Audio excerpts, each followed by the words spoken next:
Hi, ಎಲ್ಲರಿಗೂ ನಮಸ್ಕಾರ. ಎಲ್ಲರೂ ಹೇಗಿದ್ದೀರಾ? ಚೆನ್ನಾಗಿದ್ದೀರಾ ಅಂದ್ಕೊಳ್ತೀನಿ. ನಿಮಗೆಲ್ಲ ಕಬ್ಬಾಳಮ್ಮ ಕಿಚನ್ ಚಾನಲ್ಗೆ ಸ್ವಾಗತ. ನಾನಿವತ್ತು ಹಲಸಂದ್ರೆಕಾಯಿ ಅಂದರೆ ಉದ್ದ ಹಲಸಂದ್ರೆಕಾಯಿ ಬರ್ತಲ್ವ, ಅದ್ರ ಪಲ್ಯ ಮಾಡ್ತಾಯಿದ್ದೀನಿ. ಅದ್ರ ಪಲ್ಯಕ್ಕೋಸ್ಕರ ನಾನು ಇದನ್ನು ಚಿಕ್ಕದಾಗಿ ಹಚ್ಕೊಂಡು ಸ್ವಲ್ಪ ಉಪ್ಪಾಕಿ ಬೇಯಿಸ್ಕೊಂಡು ಬಂದಿದ್ದೀನಿ. ನೋಡಿ, ಇಷ್ಟು ಮಾತ್ರ ಬೇಯಿಸಿದ್ದೀನಿ, ಸಾಕು, ತುಂಬ ನುಣ್ಣಗೆ ಬೇಡ. ಮತ್ತು ಅದಕ್ಕೆ ಈರುಳ್ಳಿ ಒಗ್ಗರಣೆಗೆ, ಹಸಿಮೆಣ್ಸಿನ್ಕಾಯಿ, ಒಂದು 3 ಒಣಮೆಣ್ಸಿನ್ಕಾಯಿ, ಸ್ವಲ್ಪ ಕೊತ್ತಂಬರಿ, ಕಾಯಿ ತುರಿ, ಒಂದು ಸ್ವಲ್ಪ ಕರಿಬೇವು. ನಾನೀಗ ಬಾಣಲಿ ಇಟ್ಕೊಂಡಿದ್ದೀನಿ.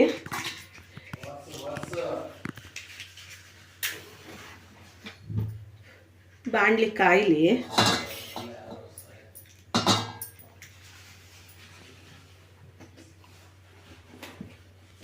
ಈಗ ಇಲ್ಲಿ ಬಾಣಲಿ ಕಾದಿದೆ, ಎಣ್ಣೆ ಹಾಕ್ಕೊಳ್ತಾ ಇದ್ದೀನಿ ನಾನು.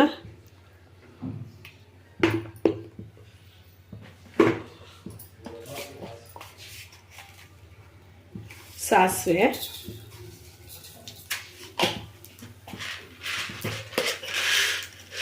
ಒಂದು ಸ್ವಲ್ಪ ಕಡಲೆಬೇಳೆ,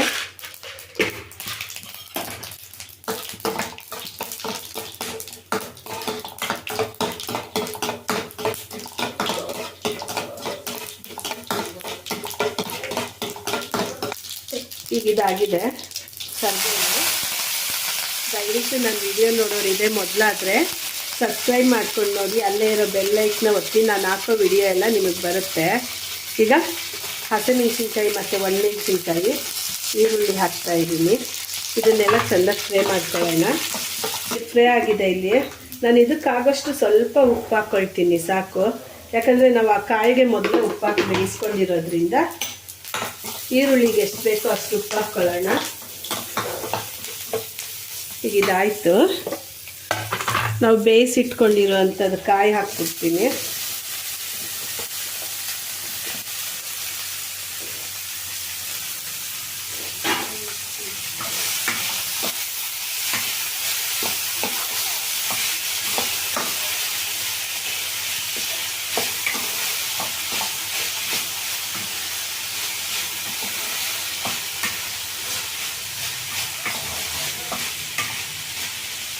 ಈಗ ಕೊತ್ತಂಬರಿ ಸೊಪ್ಪು ಮತ್ತು ತೆಂಗಿನ ತುರಿ,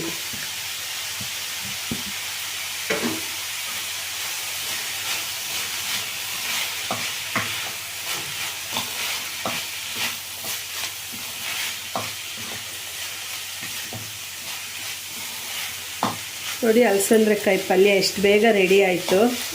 ಇದು ಚಪಾತಿ ಜೊತೆ ಸಹನಾದರೂ ತಿನ್ಬೋದು, ಇಲ್ಲ ರಸಮ್ ಅನ್ನ ಜೊತೆ, ಮೊಸರನ್ನ ಜೊತೆ ಸಹ ತಿನ್ಬೋದು.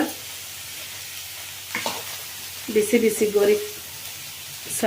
ಬಿಸಿ ಹಲಸಂದ್ರೆಕಾಯಿ ಪಲ್ಯ ರೆಡಿಯಾಗಿದೆ. ನೋಡಿ, ರೆಡಿ, ಎಷ್ಟು ಬೇಗ ರೆಡಿ ಆಯಿತು.